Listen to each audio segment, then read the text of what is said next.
It's your girl JJBEATS here. I'm with none other than... I'm Jared Allen Clark, the voice of Tanner Hawkins, covering for Phil Eva, the voice of Tyler Hawkins. We're swapping Hawkins. Nope. No wonder why you sound different. I can't believe you said I sound weird. I've been practicing my Tanner impression. Is it pretty good? I couldn't tell the difference. There's a difference in what you said last time. You sound Well, the same you lived to with me. the guy for so long. You begin to pick up on his mannerisms and you learn how to sound just like him. Like when you imitate your dad. Maybe that's what happens when you swap in Hawkins. Swap it up! You see, chat, because in the beginning there was a Ty, and then there's Tanner. And there was Tanner. Okay, for context, we was trying to figure out audio for the past 50 minutes, and we kept quoting Genesis. It was like an hour. I kept reading the first book of Genesis as an audio test. I was like, are you serious right now? So I was just like, okay. And God said, let there be Ty, and there was Ty. Here he is. I'm so dead right now. He really kept saying the same verses over and over again. I was like, can you say something else at this point? The Ty. Oh, sure, yeah. And God said, let the earth sprout vegetation. And Ty Hawkins. Ty Hawkins. Plants yielding Ty, and Ty trees bearing Ty, in which this... So we already know your headcanon is that Ty is Christian, and there goes anyone who was watching this video. They're like, "Oh my goodness, so we're logging off already." So much for this, Otome. Hope you have a beautiful time. Brotherly Great Bond. having you here. There goes the brother. That was the art I made for Brotherly Bond. So I've been working on that by myself in the meantime. So what are your thoughts on Ty as a character? I like Ty as a character because he is really focused on sports. That is the sole focus of his character beyond romance. But he just has this naivete about him that's particularly charming. It's not unique to Otome's, especially graphic novels, but Ty embodies the traits so well. And I appreciate that he's able to do it in a way that makes it his own and not just a stock character. You know what? I just feel like Ty resembles someone you would meet in the beginning. And then Tanner is someone you meet at the end, you know? There's the beginning, and then the end. Because in the beginning... in the beginning...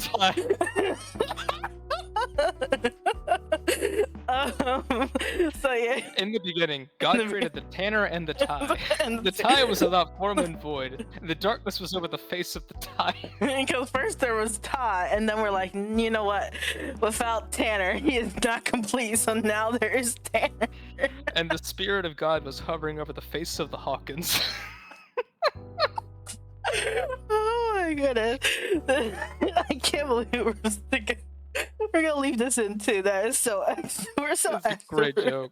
They're gonna be like, "What is this joke?" We're off to a great start. I know. How many dislikes do you think this video is gonna get for this start? One, precisely one. Just one. But the dislikes are no longer showing, so no one will ever know. Except me. Except you. But you don't care about those kinds of numbers, right? I thought, what? No. But you know what? I do care if you guys leave a 5-star rating at Ari's Choice on itch.io. Yo, there we go, the plug. Yeah, there we go. We care about those numbers. We like to have fun around here. Oh my goodness. Yeah. Because this is only the beginning. This is only the beginning. Just wait for chapter 2. How many chapters are in the Bible? A lot. 52 in Genesis. Alone. Oh my goodness.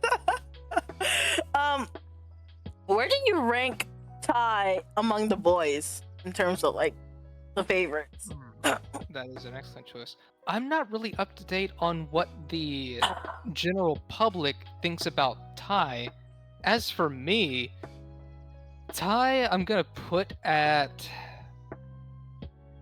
maybe 3 or 4. That's literally how I felt like he would be ranked, honestly. Because obviously you have Damien and Ethan, and then I feel like Silver would beat him by a little, and then you have Michelangelo and Tanner at the bottom. So I feel like That's exactly what I was thinking. Yeah. Verbatim, exactly my thought process. So even though like I feel like Ty's one of my favorite, because I feel like even though he had such a small story, is because he kept getting developed in every other route. So along with Tanner, so he's personally one of my favorites.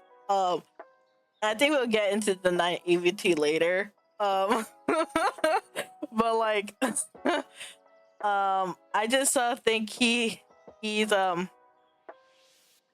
someone you feel like you will like at first, kind of like in, if you ever seen a drama or Korean drama, like he's like the good boy, and then you probably end up going for the bad guy, the bad boy, because you're like, oh, everyone goes for a good boy, like, because he's nice, but a bad boy is only nice to you.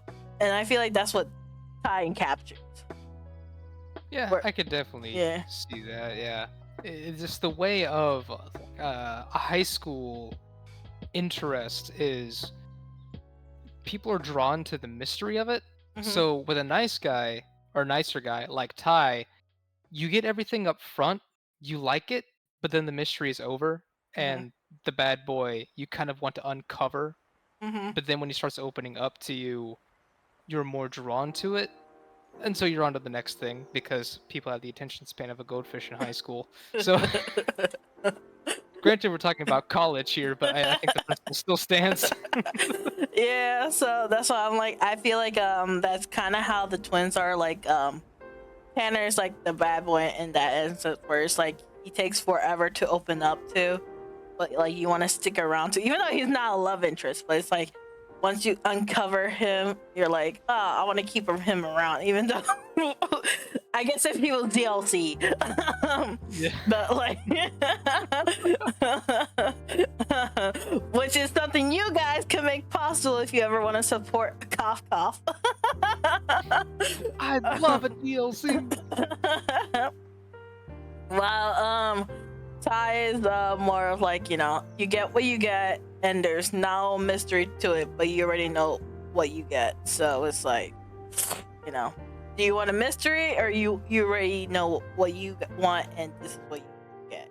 So do you think he actually loves Layla, or is it because it's like Tanner and he's trying to compete with him, like he just like, it's like a rivalry between them? Yeah, well, based on the circumstances in which the three met, it's like I talked about during the Tanner portion of this, where there's that initial spark, and both brothers had that spark. They both want the bacon. The bacon. The bacon.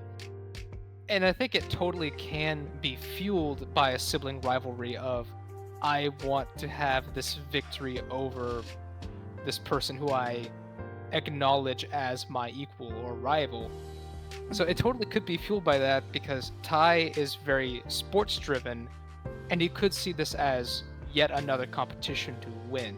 It's entirely possible, but I'm not Ty, so it's hard to say. I'm not Ty. Oh my goodness. Is Ty a good brother, or is he selfish?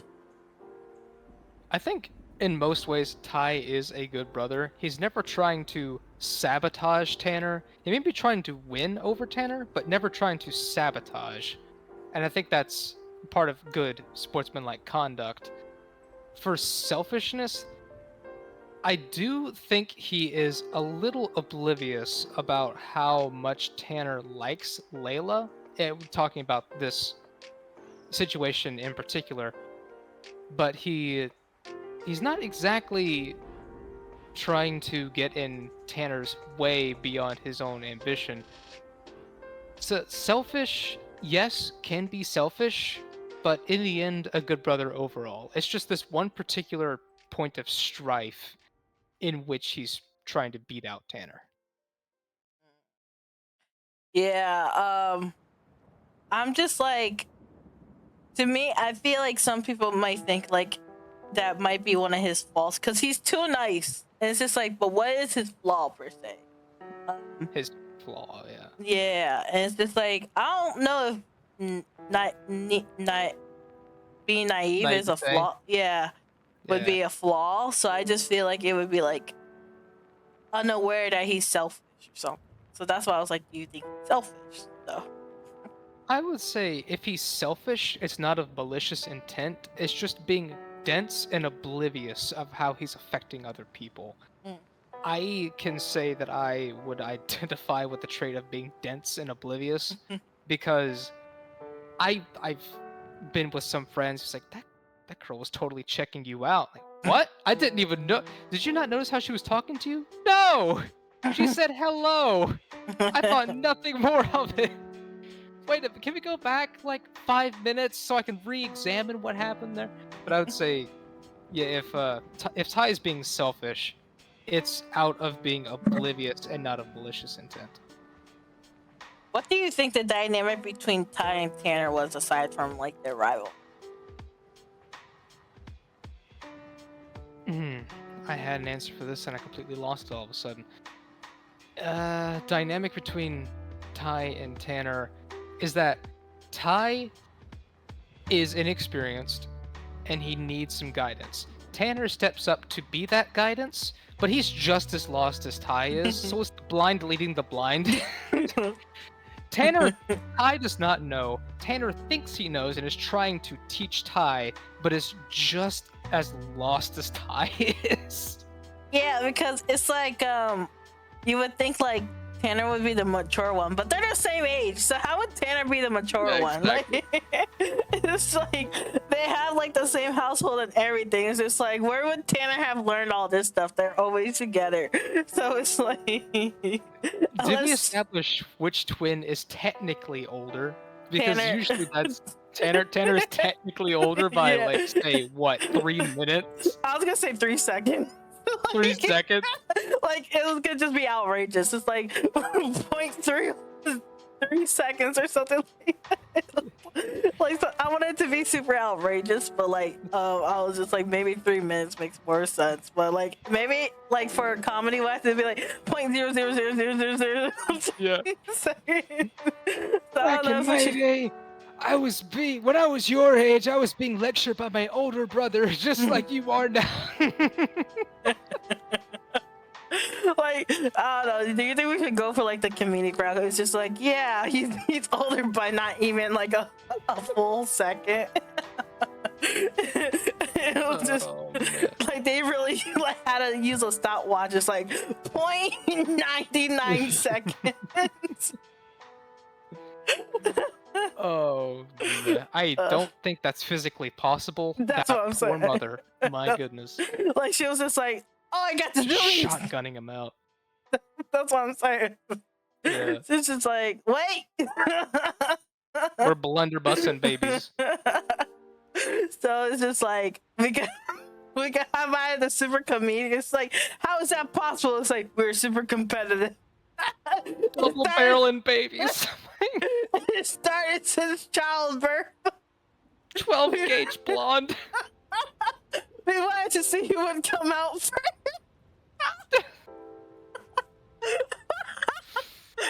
Low-key kind of funny. I'm not gonna lie. I think I might have to add that in and be like, wait, how is that even possible? We're just that competitive. Through all the anime workouts. Yeah. It's just like my mom was watching this anime workout and she just got it inside her. She was like, that pelvic floor is ripped. yeah. Yeah, she's like, like, ow. Those Chiba workouts are working. And then like the dad just had to stop watching. He's just like, you can do it, honey. You can do it! I believe in you! No pain, no gain! Honestly, I feel like we gotta add that in now. Back, bro! Oh my goodness, man. That's honestly like something that should be canon now. Just launch out at 26 miles per hour so that it's illegal in a school zone. Yep. It's an extreme. Oh my. Do you think Arya and Ty make sense, or Ty and Serenity? I would say Ty makes more sense with Arya, whereas Tanner would make more sense with Serenity if we're only talking about those two girls. Mm-hmm. I mean, in the end, I would think, canonically, that Arya would be with Damien, Serenity would be with Silver, Tanner would be with Layla, and Ty would be married to Sports. But that is to say, to answer this question in particular, Ty makes more sense with Arya to me, because the two just get along so nicely, especially the bar scene of Michelangelo's route. They immediately hit it off with a good conversation where Ty opens up to Arya very quickly. Ty is generally an open person, but Arya is able to get people to open up rather quickly, and I think that those two things combined can make for a good start to a relationship, to establish what do each of them want out of each other in a relationship. They're open to communicate expectations. I think they would be good communicators with one another because they are not afraid to share the deeper parts of their emotion and try to explain themselves as best they can. So you said that Ty would be married to Sports. Yeah. And we mentioned the what we thought we should do like in a sequel. So do you think like Ty and Layla should date first before Tanner and Layla got together? Or you think Ty should just go straight to marrying Sports? I think either way can work, but I do like the idea of Ty gets with Layla and he doesn't realize how much he's neglecting her, being so focused on sports. Even though Layla would be his personal coach, he's not lending emotionally to the relationship that he should be, and Layla begins to feel like she's not getting out of the union what she should. And that would cause Tanner to kind of step in a little bit and say, hey, buddy, Ty, what are you doing here, man? And Ty would have to come to the choice of, do I care about the sport? Do I care about the girl? Can I balance this? Leading to what we spoke about last time of eventually Ty and Layla would have to split, and Layla, through her own agency, would pick Tanner rather than setting the dog between the two people and saying, all right, make your choice. Yo, chat, if you guys want to know what we talked about, watch the other podcast. So do you think Ty likes Layla because of her voice and the anime aesthetic?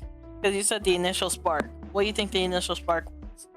The initial spark was saving Ty's life, but I think definitely her personality and mannerisms is what kept him around.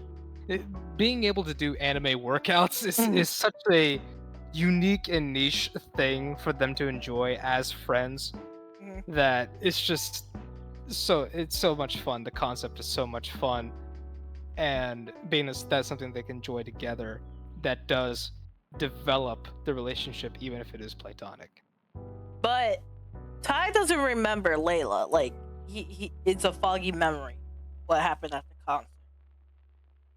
So like, is it like he kind of has like some kind of like unconscious memory of her? Am I mistaken? I thought in game Layla didn't recognize the boys, but Tanner and Ty do recognize Layla. Tanner recognized Layla. Ty is also foggy about Layla. Oh, I must have missed that detail. But it was if you reject Ty, yeah, if Arya rejects Ty, Arya tells her like, "I think you are in love with Layla, because she's the one who saved." And then he's like, "What?" Are we allowed to talk about stuff that's not released? Yes. Okay, because in Brotherly Bond, at the end, they do make a pact. They do know. They meet Layla after the fact, learn that her name is Layla, and make a pact to say she gets to choose. We can't actively ask her out. And at that point, they do know who Layla is. Yeah, because they meet her again. Yeah, they meet her again, and that's when they make the pact of we both want her when they meet at the arcade. So they know who Layla is. But actually, you know, you raise a good point. They may not have... Tanner may have connected the dots that Layla at the arcade is that girl. I don't remember if Ty did, now that you say that. Yeah, because it is from Tanner's perspective, so Tanner connects the dots. Tanner connects the dots, yeah. I guess you're right. It's never explicit that Ty does too. Because Ty remembers like a hair color, but mind you, we have two different designs of Layla. Right. So she looks slightly different. So Ty probably doesn't connect the dot because he's naive and oblivious. So he doesn't recognize it's the same girl. But maybe there's something unconscious about it. But that's what I'm saying. Like, why you think that Ty automatically likes it? That is an excellent point. I think it would be the aesthetic and the overall bubbly personality that someone as equally bubbly as Ty would be drawn to. Which also brings to a point of because Layla is more of the plus size nature. So like and Ty is super fit, and you know, there's always that argument where you know, guys would be like, "Oh, I want a girl who's fit." How do you think Layla broke that mold where two super fit guys went for a girl who is, even though she's fit, she's still plus size? Like, yeah, she's super strong, but like, how did she really, like, just like, even from just like at first sight? How was she able to attract two guys like that? Yeah. I think it is just how strong of a person she is, and she just does have that wonderful quality that pairs well with an excitable athlete, and B, a bodybuilder who cares about his physical appearance. She just has that strength about her that a lot of other people don't. I find Tanner and Ty to not be into super girly chicks, at least beyond the initial attraction stage. And Layla just does something for them that a lot of other girls can't do. Yeah, because when we did the bloopers, Tanner's just like, "Wait, are you not Layla? Then I don't want to talk to you." So Not Layla? I don't care. I don't care. So it's just like it's like for Ty, I feel like it's like an aesthetic, like, you know, he probably likes the more mature looking type, or like the more anime looking type. Like he's like, you know, it's like, oh, strong woman. It's like, oh, I like me a strong woman. So but you know, I feel like if this was the real world, it would you know how some people kind of feel inferior or like caught off guard off of that. So when it's rain, do you feel like there's like a difference or something that like breaks it from reality that makes it like acceptable? Something that breaks the attraction here from reality that makes it more acceptable? Yeah. I think it's just entirely possible that Tanner and Ty aren't intimidated by the thought of being weaker than a woman, or like a woman being stronger than them. Because I could definitely see Tanner and Ty having kind of like that mommy fixation. I can't find the right word for this. Dominant mom. Mommy. It's they're attracted to that motherly, strong figure, and they're not. They don't have a insecurity where they have to be the protector in the relationship. They would like to protect, but they don't have to always be the protector Mhm. all the time. I Mhm. just think they're not intimidated by the idea of a strong woman, and that they actually are attracted to the strong woman type. Speaking of which, do you think they would be the protecting type? I think Tanner would definitely be the protecting type. Ty would probably say he wants to be the protector, but keeps ending up being the protected. Like, he doesn't even understand what's even going on in this situation. He's like, what's happening? He doesn't. He's oblivious to the actual dynamic between he and his partner. But I'd say Tanner wants to be the protector, and there are times where he's kind of on equal footing where he's being the protector and the protected, and it becomes a mutual respect and support. Whereas Ty says he wants to be the protector, he's always the protected, but he's none the wiser because he's just wonderful. He's so precious. He's like, protect the bean, the jelly bean, the Yeah, puppy. there's that little dog that's always yapping at the front door, standing tall and proud that he's guarding the homestead, and he's just this little teacup poodle. He thinks he's a pit bull, but he's just a chihuahua. Better than a chihuahua. Not a dachshund, but yeah, you can, like a toy fox terrier, standing proud. Do you think Ty can sacrifice his career for a girl? I think he can once he's made aware of the choice he has to make, but I think he would be too oblivious to realize how far he's letting that go. He would let that go on for a while until someone points out to him that you're neglecting your partner for your career or your sports, and he'd have to be pulled out of that a little bit to be made to think about the situation around them. I think he can sacrifice his career for a girl. It would just be a very hard decision for him to make. I feel like that's just something that's normal for like people who are adults in general. Oh yeah, for sure. Yeah, like, do I want to sacrifice my? That's really something to think about. It's like, yes, in movies it makes sense, but in the real life, you gotta really think about it. It's like what we're gonna do after the credits rolls. Like, Exactly. so. What happens beyond the credits? Mm-hmm. Life goes on. What happens beyond that? We all became homeless. The end. Yeah. What? Even though the route is short, I feel like he's fleshed out, and I mentioned this before. I think it's because he's in all the routes. What do you think his strength and his weakness are? That is a good point. I do like what you said about him being fleshed out in other routes because, for example, Damien and Ethan get the most screen time in their own respective routes, and they don't get a lot of screen time outside of them. Ty gets a good bit through all of them, and we get to see a side of him through every route, and when you put all the pieces together, you get the bigger picture of who Ty is. As for his strength and his weakness is definitely that he's dense. I keep coming back to that, but that's a trait that I see in him, is that he's just kind of oblivious unless he's already actively looking for it. I think that's just what comes with being the golden retriever, honestly. Kinda, yeah.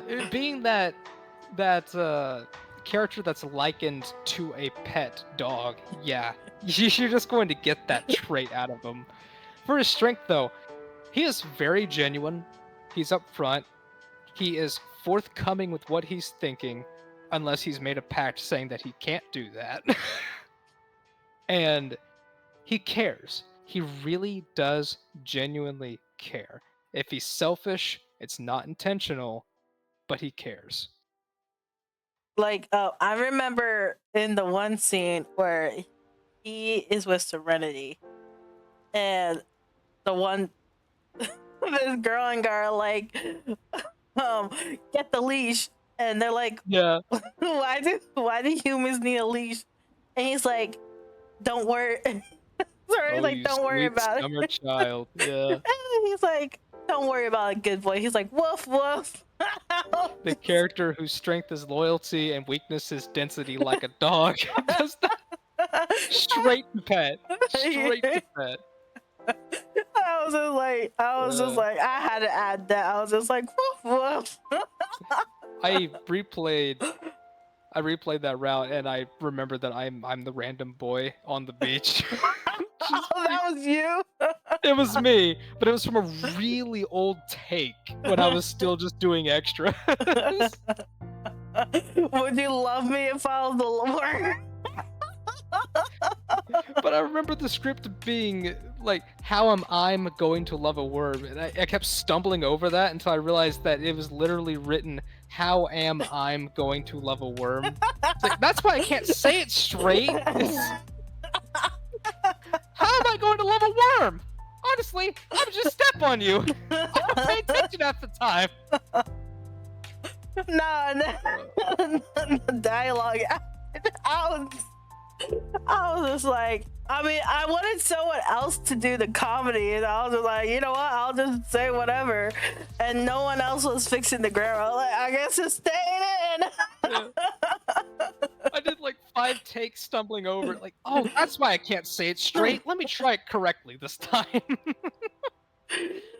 Like, everyone kept changing it to like a different way of saying it. So I was like, okay, so. Yeah.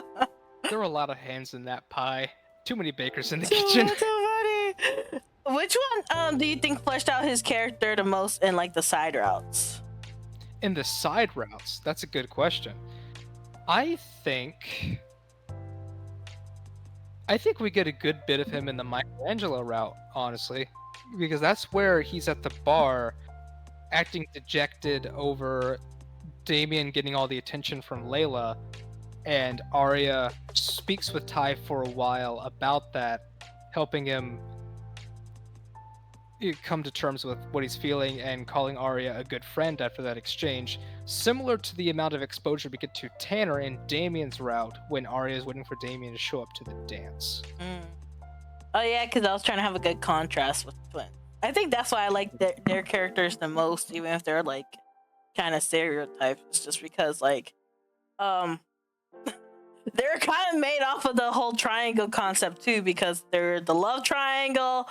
Then it's kind of like the love triangle theory because they had to have like the passion for Layla. So it's like you had to have like so much intertwinement with like the, you know, your friendship with Layla, the romance with Layla, and then the bromance with your brother.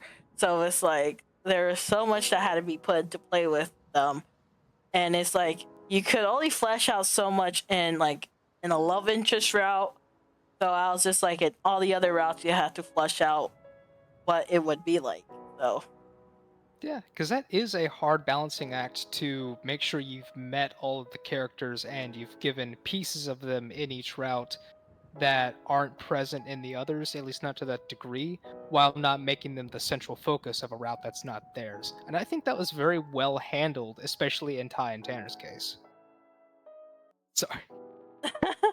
my question is, so people usually want the love triangle to be a part of you as the main character. But the thing is, I thought outside the box. I was like, what if you're watching the love triangle instead?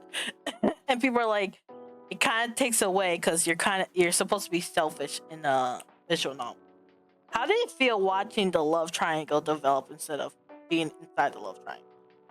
Is that to say that thinking of Arya as not as a stand-in for the player, but as its own character? Yeah, I guess so, because well, no, okay, I guess you're supposed to be Arya, right?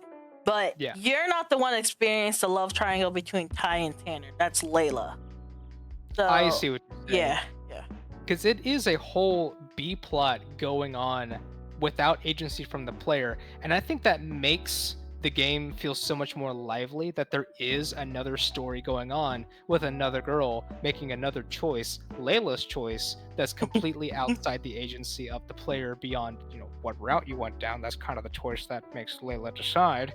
But it does make the world feel more alive, that there are things going on outside of the player. I think Persona 3 is a game that exemplifies that very well, where the other characters in the team have a life outside of the player character, where they're developing their own relationships and friendships outside the agency of what the player's doing. And that makes the experience feel so much more lively. I'm not gonna lie, the minute you said Persona 3, I was like, disturbing the peace. Look into my eyes. Yeah. Tell me the things you're blabbing about me behind my back. Yeah. The tenacity. Sorry. I have yet to finish that game. I got stuck. Great game. I got stuck. But no, because a lot of thing is that because I was writing through what I would like to see in a game, because I don't like looking at a development perspective, because I feel like when you write as a developer, you get so stuck in certain cliches you need to write. You lose sight of what you want to see that's refreshing. And the problem with that, when I did what I did, is that although I enjoyed it, other gamers want to see the tropes, the cliche, because it makes them feel more like desired. So because like Arya isn't part of the love triangle getting fought over, it's like, why am I being pushed to the side? Like, why is she getting all the attention? It's kind of like, I guess in a way, kind of like jealousy in a sense. It's just like, I don't care about this other character. Like, instead of it feeling more lively, it feels like she's taken away from your life. Yeah, I could definitely see that angle, but you want to be careful to not let the player character be a main plot black hole where everything revolves around them, because it can lead to that a tangent of the Mary Sue. That's what I felt like. Yeah, like you don't want to fall into that pitfall, and I think having the separate love triangle going on outside the central focus really helps bring you out of that. But I can see what you're saying about, if you don't care about Tanner, Ty, and Layla, it can be derailing for the enjoyment of the player. But that's just, some people are going to like it and some people aren't. I think you'll do more net good with it than you would without it. I think it's kind of like, if I was able to employ a way to be like, if do you want to just focus on yourself or focus on world building, essentially, like a way to be like, do you want to focus on friendship or focus on love? If there's a way to do both. This is like, I would have to remove like the voice acting feature, because that would be so much more addition and moving the goalpost. But in that sense, like if they really wanted all that extra fluff, then it's like you would be able to get both options. But I personally like the way I did it, because like that's something I would prefer to see. Like, because it's like, it's different to see it happen to someone else instead of being in the typical. It's like, okay, so two people are fighting for me. My two options. Who am I gonna pick? Like, okay, good boy or bad boy? It's just like, what if someone else was in this situation? Like, how would you react? Type of mentality, I guess. Or what? Yeah. So like, depending on the person, you can be happy for someone else in their happiness, and you can share in that. Where some people are just selfish, where they can only find enjoyment from their own victories. But with the Mary Sue, that just kind of reminded me of the have you ever seen Star Wars? Oh, I think I know where this is going. Yes, please go on. I feel like we shouldn't bring it up then. Is her name Rey? Yeah. Yeah. So it was funny. I saw like a TikTok the other day. I think the reason why Rey was so hated was because of who's the stormtrooper's name? Finn? Finn. They had set up Finn so well. They had established him, like they were like, it was such a great idea. Like, oh, a stormtrooper being the main character. And then I don't know where you get this random girl coming in to take on being the next Jedi or whatever. And you're like, but why? Yeah. And I know a lot of people be like, oh, you're just hating because it's a girl. But if you think about it in this way, if you ever played Danganronpa 3 V3, what did people hate? It's you played as, I forgot the girl's name. I don't know if you ever played Danganronpa, but It's on the playlist. I haven't gotten to it yet. Oh, I don't know if I should spoil it then. Anywho, the main character, something happens to the main character. I can't spoil it, and it was gonna be such a good flip flop. Where you are so excited because it's the first time that happens to the Danganronpa, and then they do something, and you're like, oh, this is what happened now. Why now I gotta play Danganronpa? Yeah, so That's now what JJ was talking about. So I was just like, dang, okay, it's gonna be harder to discuss what I was gonna go about because I'm so sorry. yeah, My ever-growing backlog. I could never get around to it. Yeah, I feel that because I don't mind spoilers. So when I talk, I'm like, okay, you can spoil it because I probably will play again, but I probably also won't. So anywho, I remember what her name is. For any viewers. Yeah. Well, I remember what her name is, but I'm not gonna spoil it. But anywho, with Star Wars, I think that I was just like, if you flip it around, it's the same problem. They had virtually the same problem because it's like if it was a small chunk of time you invested in that character, it's understandable. But you invested the whole film with Finn, right? And then the next two movies, they made him into a side character. Made him like a Ray. Just keeps yelling out for Ray. So, and with Danganronpa, they essentially do that with the rest of the game. You're like, are you serious? Oh. Yeah, Oh, and no. yeah. So it's so you're telling me that I got invested in a character who is no longer gonna be the main character. So yeah, and I think that was the main problem with Rey. It's I don't even know if she because what was it? Yeah, she was she has no special abilities or something like that. Finn had no special abilities, but it was just his background was so much more interesting. He was a stormtrooper and whatnot. Rey was found in a random desert. I was just okay, why should we care about her? Because the stormtrooper to Jedi narrative would have been such a compelling narrative, but exactly. Rey, I feel like Rey is a Mary Sue because her background does not justify her skill level or natural ability to just get things on first try. She doesn't really make any mistakes that she learns from. She's never held accountable for her actions.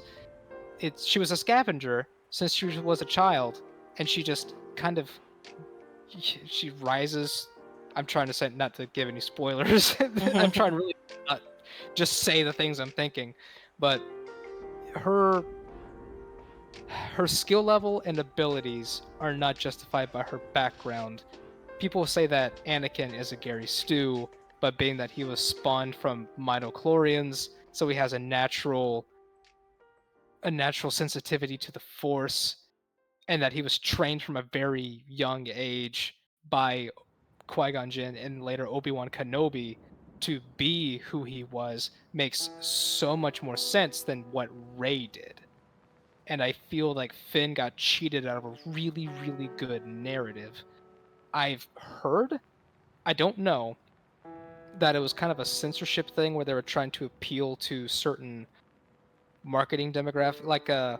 They were trying to keep their stock share in China, so they had to avoid making Finn such a central focus.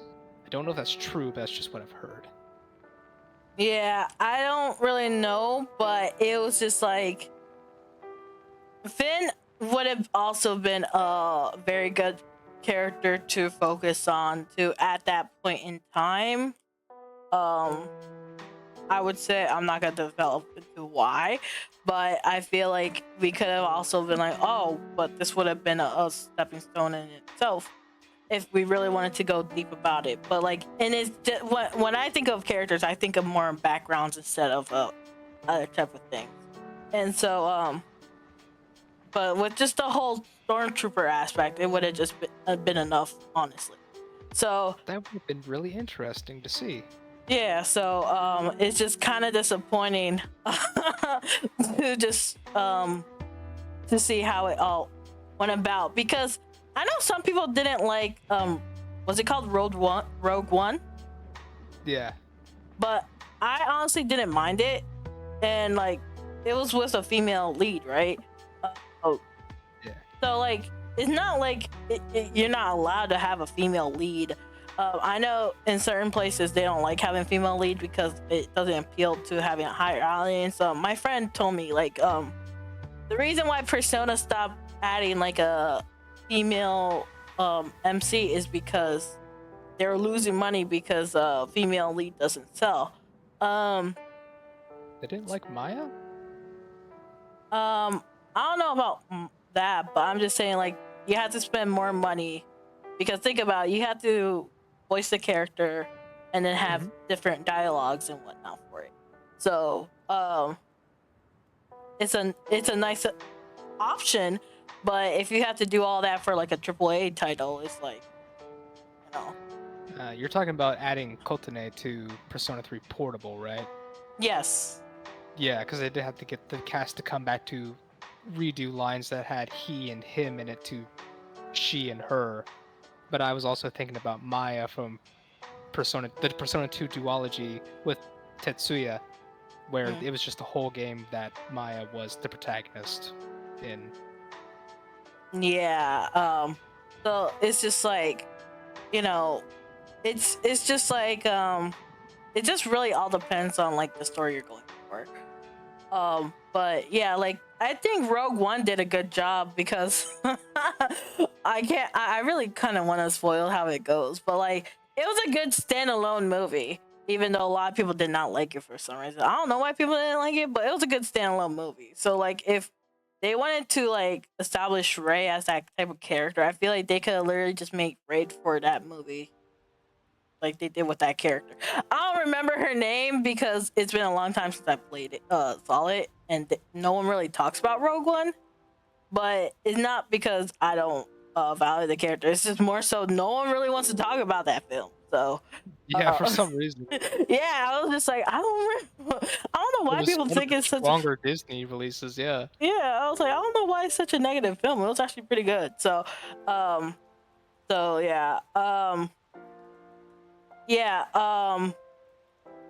but yeah, it is pretty difficult when it comes to having alternative routes when it comes to games, because you do actually have to budget if you don't plan ahead time for you know, changing certain dialogues. So it's like, is it really worth it at the end of the day? But like, I know fans like having that extra route, but it's like DLC. DLC. It's instant replayability. Yeah. Like, will fans really pay for that DLC though? So like, I know fans were upset with having to pay for episodes ages.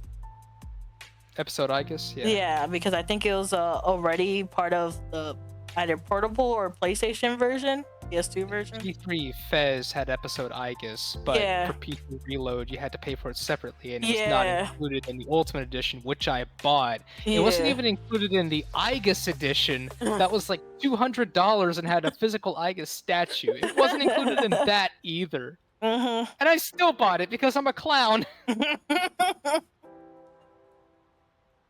So that's why I'm like, yeah, I understand people's frustrations with it, because like, yeah, some companies just want to make money, but outside at the same time, a lot of this does take money at the same time to make. So yeah. So you mentioned before, Ty and Tanner don't seem like they are into girls who are super feminine. Not saying that they don't like feminine women. Girly girls. Yeah. You mentioned Layla doesn't really come off as masculine or feminine. She just comes off as Layla. Like, Layla is Layla. She is strong in herself while still retaining the charming feminine qualities without being super girly girl, oops, I broke a nail, uh, you know, accessories, handbags, purses, the really, really girly side of the spectrum. Speaking of which, I did break my nail on the way back. Sad, but I think there is one thing I do notice when it comes to media that I do really hate is that when it comes to writing, it's very hard to get an accurate or a decent portrayal of certain characters. When it comes to like TV or I think anime does it pretty decent. I think it's more like I get tired of seeing it in American TV. Like it's like you really just see a character instead of a character. I'm not sure if you feel the same way. Can you repeat that one more time so I can understand what you're asking? Like in TV, do you feel like, I guess it mostly applies to comedy or something, but you feel like you get a character instead of a character? Oh, a caricature. Yeah. Yeah, like it doesn't feel genuine. It feels like it's trying to play into a certain exaggerated trope that doesn't come across as genuine, really. It doesn't come across as natural. It's just trying to be a parody of itself in a way. Mm-hmm. Or like they just want to fit all like the quotas or something like that. Yeah, we want to check off as many boxes of this thing that we want. Really trying to speedrun I'm establishing what this character is all about. So check. Okay, 30 seconds in, you got it? This is how we want you to perceive this character. Yeah, like when I try writing a character, I try thinking about first what do I want the character to be, female or male, something like that. And then I'll go on what traits do I want the character to have. Which, you know, some people do theirs differently. I feel like if you first establish the basis first, it makes it easier than rather to establish the characteristics first and then decide to be male or female or however you want to define the character, because then you will have it be messy down the line. I think people usually go by, well, manga artists.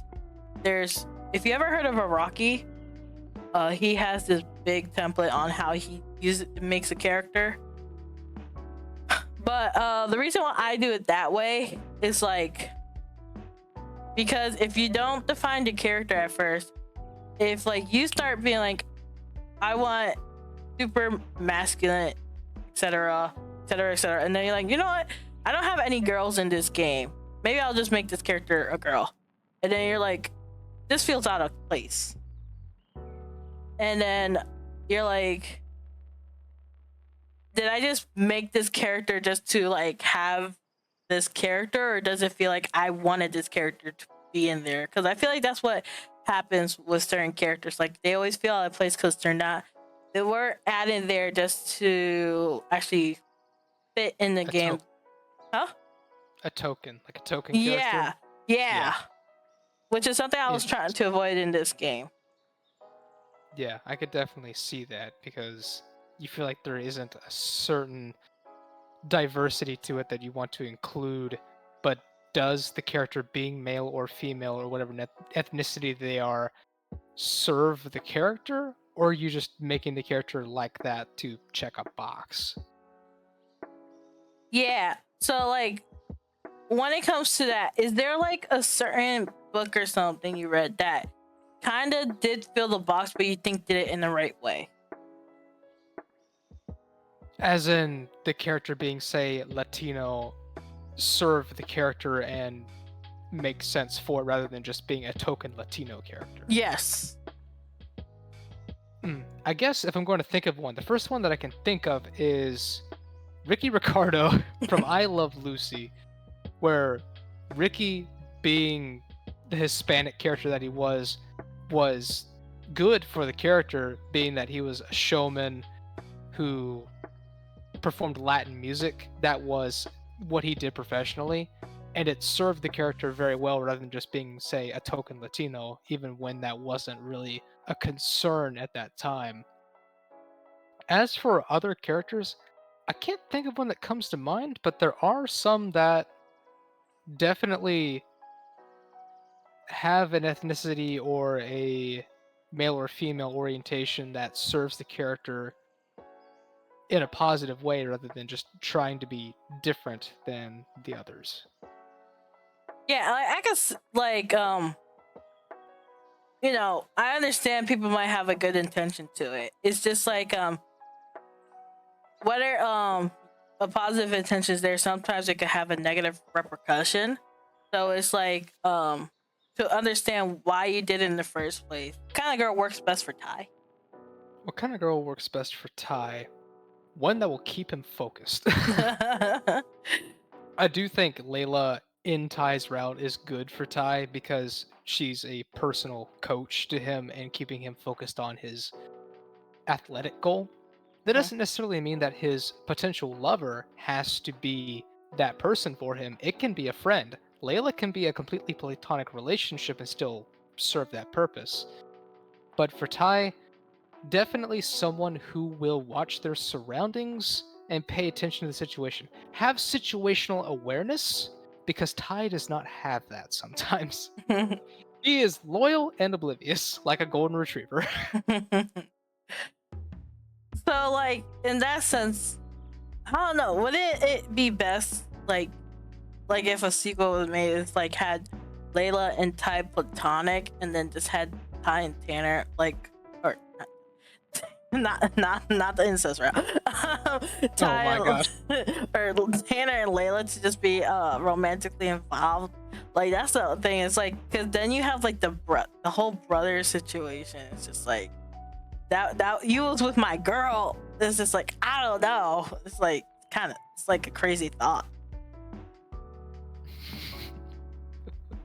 Can you? What was the question in there? I think I missed. It's like if we kept like Ty and Layla platonic, it would make sense. Like, you know, Tanner's with Layla, no problem. But like, I feel like it's so messy. It could be a good messy or bad messy. Could be, but I want to believe that the trio is mature enough to know who is romantically involved and who is only platonic. Yeah, okay. Yeah, they are totally.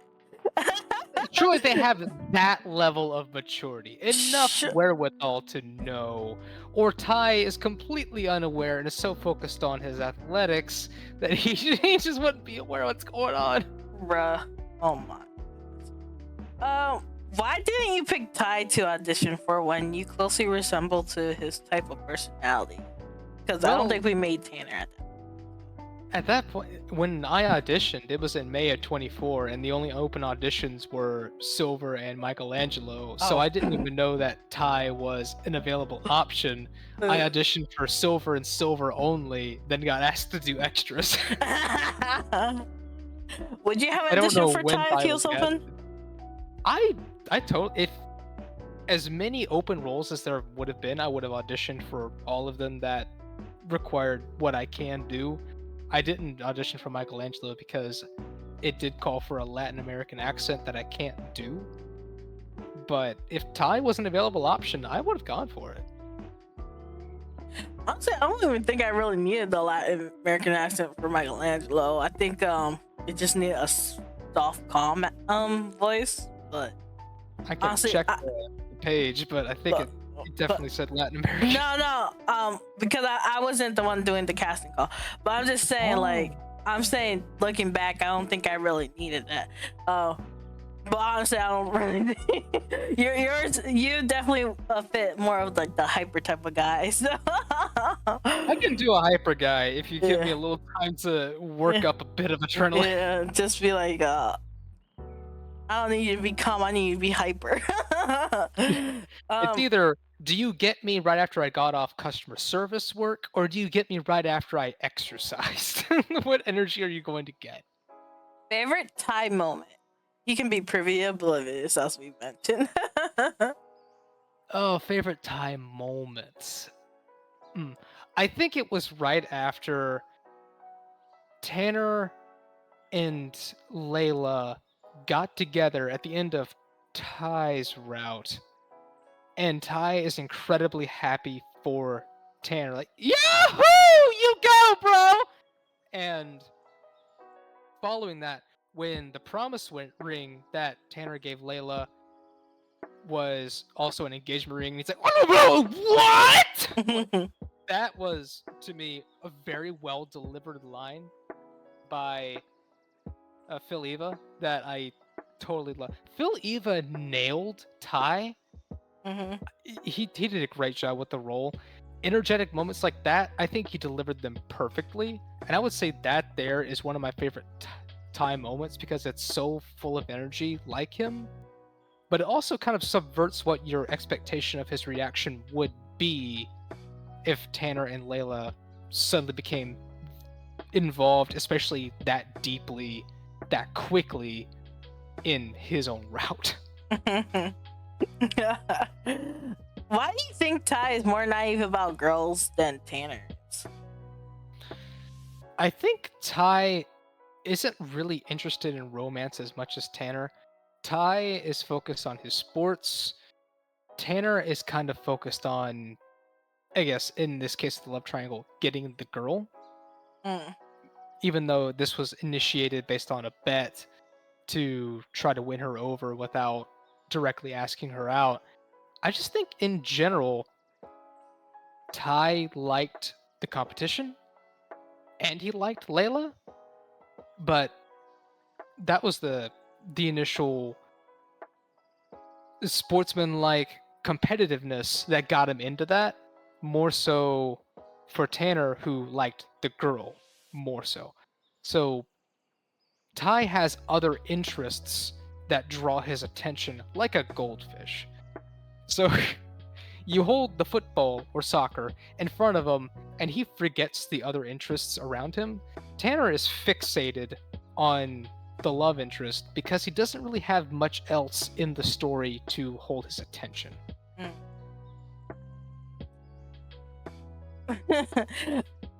Do you think the Arya and Ty's relationship accomplished anything? Let's see. Accomplish anything?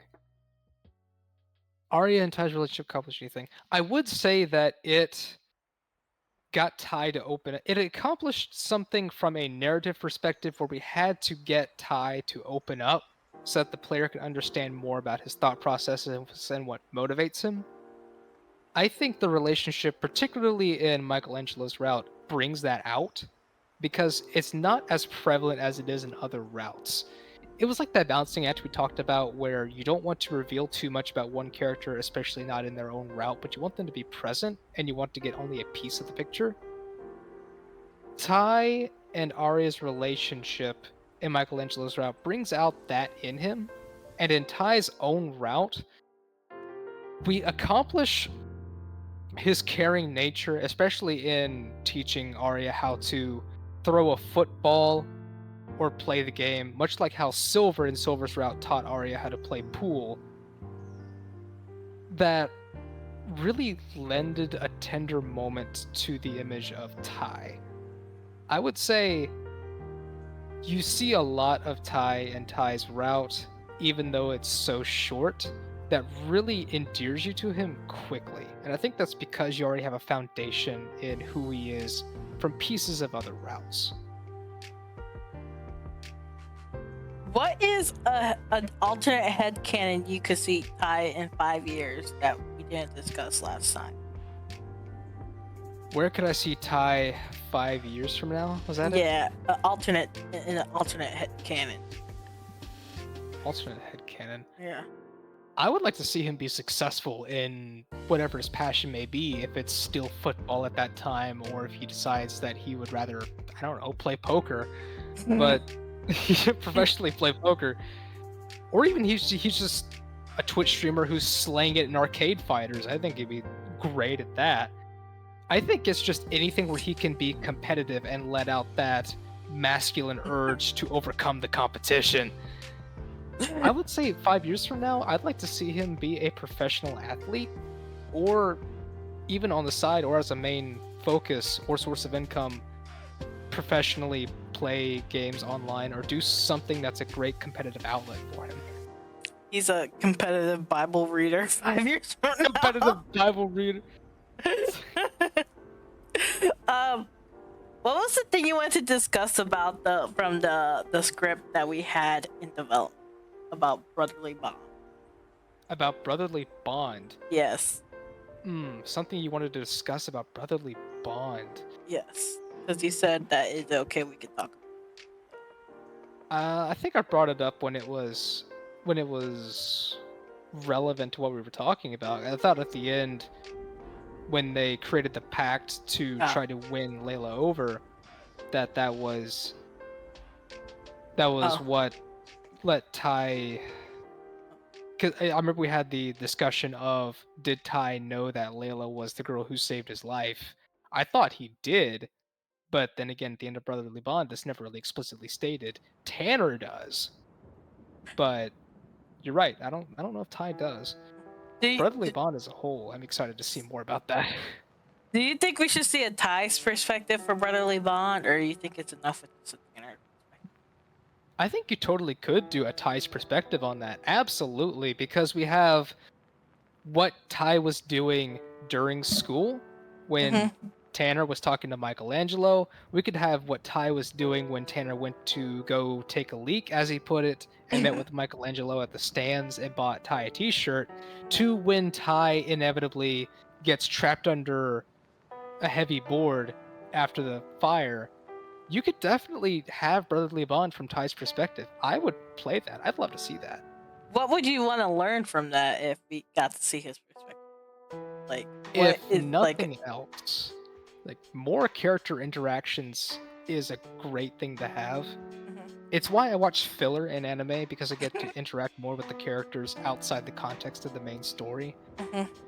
If anything, I would like to see just more of Tanner, or excuse me, more of Ty, because his involvement in other routes is so short, his own route is so short, we still get a lot of him. But I'd like to see him interact with more characters that he didn't get to interact with much at all during the main game. If anything, just reveal more about his personality and how he views and interacts with other people. Okay, and the final question is, well, I guess second final. Big what if scenario. What if Michelangelo is actually a half sibling to Ty and Tanner, explaining to why Tanner is tan and he's actually half Puerto Rican? The idea would be Michelangelo would be looking for answers about his dad, only for his mom to tell him that he was having a hot girl summer and his dad was in his red pill era before he found God and ended up with the boy's mom. My gosh, what a scenario! Let me make sure I understand what you just said. You're asking, what if Michelangelo is actually a half-sibling? Yes. And their dad is Puerto Rican? Yes. And their mom was having a hot girl summer hooked up with Michelangelo's dad before he came to Christ? Yeah, like Michelangelo's like, let me read this right. It was so Michelangelo, the dad of Tyson Tanner is Michelangelo's dad.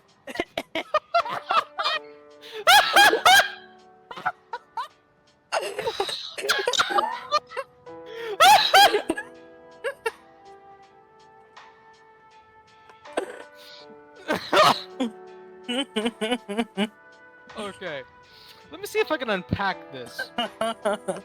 If Michelangelo is actually the half-sibling of the Hawkins boys, I think, yeah, I could see it, because he's kind of already an honorary Hawkins in a way. They're really close. They were together. They knew each other since elementary, right? Elementary? Yes. Okay. Yes. Because I think they established that in Brotherly Bond, that they knew each other for a very long time and they were very close. It could work. It could work because melanin in the skin is a hereditary trait, and you can get variations of melanin from offspring to offspring that could explain why Tanner is just naturally more tan than Ty. And it would, well, that is another question. I don't think the blonde gene is prevalent at all in Puerto Ricans, and being blonde is a recessive gene. To have a blonde kid, you have to have a mother and father that both have blonde genes that both get put into the gametes of the offspring. So that'd be very hard to accomplish unless you state at some point that Ty bleaches or dyes his hair. I mean, we do have the other. You do see his eyebrows are not blonde. Exactly. So it could work. You've accomplished it. Great job. This could work. Looking very close at it. Yeah, there's no blonde in the center of that. That's not just all outlines. That's just straight up like Mario having a darker mustache than his hair. Which actually is a natural phenomenon, to have darker facial hair than your head hair. Yeah, I mean, he was, I think, originally supposed to be like dirty blonde anyways, but like I was just like, you know, we need different besides brown. So like, I'm just saying that what if scenario, I'm just saying what if it was kid. Learn your Punnett squares, boys. It teaches you about genetics. But yeah, it was just like, I mean, but then that means that there's 3 siblings in this Yeah. kid. But they don't learn about that till much later. It I all know, comes out. but it means more Yeah. representation. More representation! With malicious intent, or because it serves the character? I don't know. Does it serve the narrative or not? I'm just saying, like, what are your overall thoughts on that? I'd say it's a big what if, but it could work. It could. If you really stretch for it, it could work. Imagine.